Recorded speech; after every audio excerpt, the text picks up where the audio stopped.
সুপ্রিয় দর্শক আসসালামু আলাইকুম। দেশ ও প্রবাসে যে যেখানে আছেন আপনাদের প্রত্যেককেই শুভেচ্ছা জানাচ্ছি। আজকে নতুন একটি প্রতিবেদন দেখতেই পাচ্ছেন আমার সামনে একটি আপু আসছে হিজাব পরিহিত অবস্থায়। আসলে কি হয়েছে, তার জীবনে কেন আসছে, চলুন কথা বলে জানার চেষ্টা করি। আপু আসসালামু আলাইকুম। ওয়ালাইকুম আসসালাম। আপু আপনার নাম কি? আতিয়া।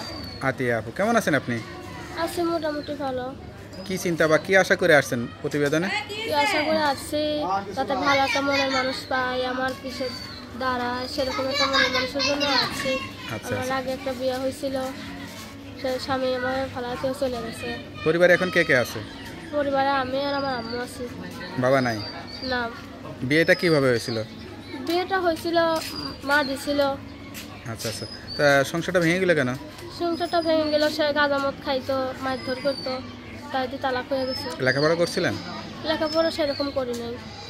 আচ্ছা আচ্ছা, তো এখন মার সাথেই আছেন? হ্যাঁ, মাকে নিয়ে আসি। বাচ্চার খরচ, আপনার খরচ কেমনে চলে, আপনার মায়ের খরচ? আমার বাচ্চা নাই, আমার বিয়ে হয়েছিল, তালাক হয়ে গেছে। বাচ্চা নাই? না, আমার মাকে নিয়ে এখন আমি থাকি, মানুষের বাড়ি কাজ করি। আচ্ছা আচ্ছা আচ্ছা, তা এখন কি চিন্তা বা কি আশা করে আসছেন? বিয়ে শাদী করবেন সেই আশা করেন না কোনো সহযোগিতার জন্য আসছেন? না, আমি আসছি যাতে একটা ভালো মনের মানুষ আমার পিছে দাঁড়ায়, আমার দায়িত্ব দিন আমাকে বিয়ে শাদী করে, সেরকম একটা মানুষের জন্যই আসছি। আচ্ছা আচ্ছা, তা বিয়ে শাদী করতে চলে তো মানুষ মুখটা দেখতে চায়, মুখটা যে ঢেকে আসছেন চেহারাটা দেখালে সমস্যা আছে?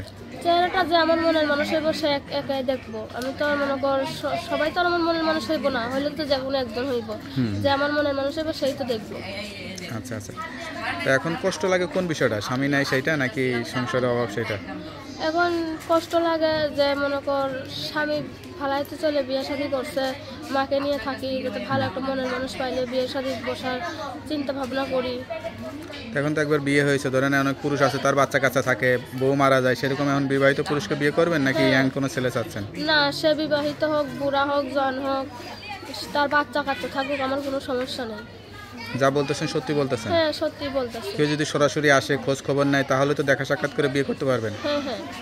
আপনার মা কি চিন্তা করে এখন আপনাকে নিয়ে? এখন আমার মা চিন্তা করে যাতে একটা ভালো মনের মানুষ আমার বিয়ে শাদী করলে, আমার মা এটাই চিন্তা করে আমার বিয়ে দেওয়ার জন্য। আচ্ছা আচ্ছা, আপনি তো তাই চাচ্ছেন। হ্যাঁ। তো আপনার সঙ্গে কিভাবে যোগাযোগ করবে? আমার ফোন নাম্বার আছে। নাম্বারটা কি মুখস্থ আছে? নাম্বারটা আপনি দেবেন। তো নাম্বারটা আমার কাছে দেন, আমি দেখে বলে দিই। হ্যালো ভিউয়ার, শুনতে পারলেন এক অসহায় গরিব পরিবারের মেয়ে, আসলে খুবই কষ্টের জীবন। মা অনেক কষ্ট করেই বিয়ে শাদী দিয়েছিল, কিন্তু স্বামীর সংসারটা টেকে নাই, এখন স্বামী হারা আছে। সব কিছু জেনে খোঁজখবর নেই, কেউ যদি বিয়ে শাদী করতে চান এই নাম্বারে যোগাযোগ করবেন।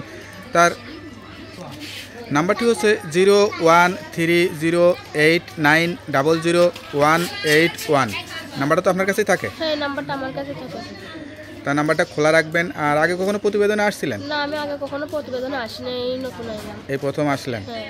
আচ্ছা আচ্ছা, যাই হোক, অনেকে হয়তো বিয়ে শাদী করতে চাবে, যোগাযোগ করলে সঠিক তথ্য দেবেন, খোঁজখবর নিয়ে বিয়ে শাদী করে সংসারী হয়ে যাবেন, ঠিক আছে? হ্যাঁ। আর অবশ্যই নামাজ কালাম পড়ে আল্লাহর কাছে চাইবেন। আমি নামাজ কালাম পড়ি। তো ভালো থাকেন, দোয়া করি। আসসালামু আলাইকুম।